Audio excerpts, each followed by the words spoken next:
ধর্ম মন্ত্রণালয় চলবে রসুলের তরিকায়, অর্থ মন্ত্রণালয় চলবে রসুলের তরিকায়, সংস্কৃতি মন্ত্রণালয় চলবে রসুলের তরিকায়, স্বরাষ্ট্র মন্ত্রণালয় চলবে রসুলের তরিকায়, শিক্ষা মন্ত্রণালয় চলবে রসুলের তরিকায়।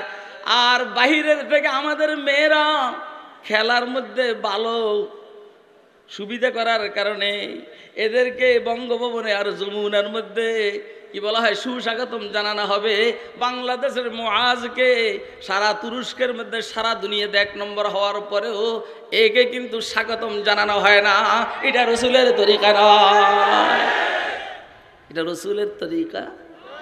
এটা মুসলিম কান্ট্রির প্রধান উপদেষ্টা। আপনাকে বলবো এখনো সময় আছে রে বাবা, এখনো সময় আছে। যদ্দুর করতে আছে ভালোই করতে আছে, পয়গম্বরের নামের সাথে মিলের কারণে। মোহাম্মদ ইউনুস, মোহাম্মদ, হ্যাঁ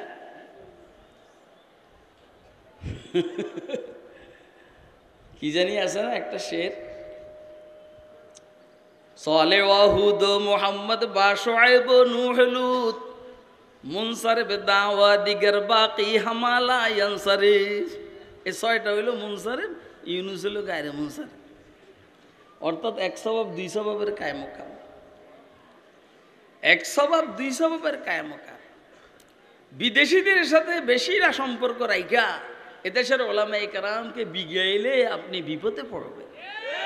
কথা কয় না কেন? আপনি বিপদে পড়বেন।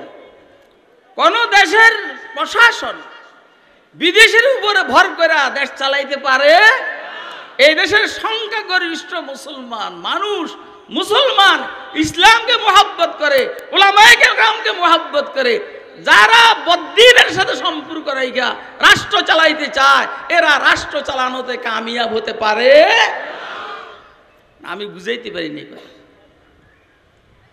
কথা বুঝাইতে পারছি? কথা একটু এলোমেলো হইতেছে, ঘুমের অভাব হইলে যা হয়। ঠিক আছে নি?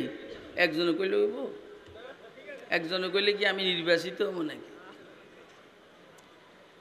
ফাত্তাবিউনি, আমাকে অনুসরণ করো সর্ববিষয়ে। আপনি দেখেন রসুলের অর্থনীতি কেমন ছিল, সমাজনীতি কেমন ছিল, পররাষ্ট্রনীতি কেমন ছিল, হুজুরের তাহাজ্জুদ কেমন ছিল, আউয়াবিন কেমন ছিল, চাষ তো কেমন ছিল, ইশরাক কেমন ছিল। এটাই তো আমি যেগুলো বলতেছি অর্থনীতি সমাজনীতি, কইবেন হুজুরের রাজনীতি করতে আছে। আমার সারা শরীরের রাজনীতি। এটা তো হঠাৎ করে ধর্ম উপদেষ্টা হয়ে গেছে। হঠাৎ করে আমাদের ভাই প্রফেসর আফম খালেদ হোসেন ধর্ম উপদেষ্টা হয়ে গেছে। আমরা তো আগে চিন্তাও করি না এই তালের, কিন্তু আল্লাহ তো বানিয়ে দিয়েছে। অথচ আমি আগের থেকে কিন্তু রাজনীতি করি। আল্লাহ উনার কাজকর্মের মধ্যে বরকত দান করুক। দুশ্মনের দুশ্মনী থেকে, হাসাদের হাসাদ থেকে হেফাজত করুক। অনুসরণ কার হবে? আল্লাহর নবীর। আরে বেটা, অনুসরণ কার হবে? আল্লাহর নবীর অনুসরণ। ওই ফাঁকে ফাঁকে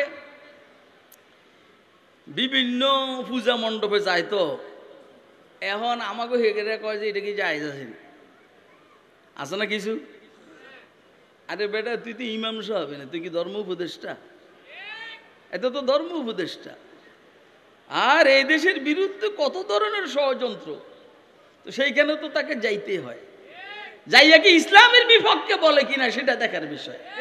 আমার জানা মতে এই পর্যন্ত ইসলামের বিপক্ষে কখনো বলার প্রশ্নই আসে না। কারণ এটা এই সমস্ত দ্বীনি প্রতিষ্ঠানের সূর্য সন্তান, দেওবন্দি প্রতিষ্ঠানগুলোর সূর্য সন্তান। এই 2 নম্বর কথা বলতেই পারে না। আপনারা কি আমার কথা বুঝতেছেন? আমি কিন্তু কিছু কারণে কথাগুলো বলতেছি। আমি শুনি আপনাদের চট্টগ্রামেরও 2-1 মৌলবীর সাথে আমার কথা হয়েছে। কয় দুধ, আমি কইছি দুধ। কথা কয় না কেন? আমার কয় দুধ, আমি কই দুধ। তুই মসজিদ চালাইতে পারস না বেটা, ছোট্ট দূরের জায়গা, এনে দুনিয়ার যত সমস্ত জামিলা।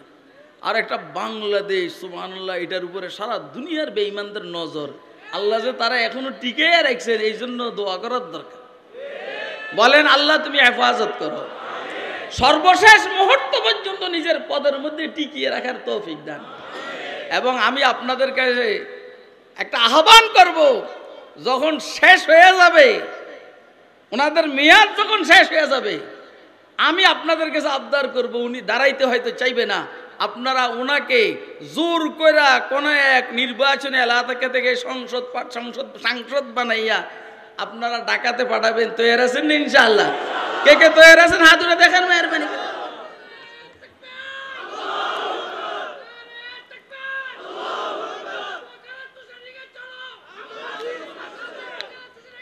কি কইল? কি কইল?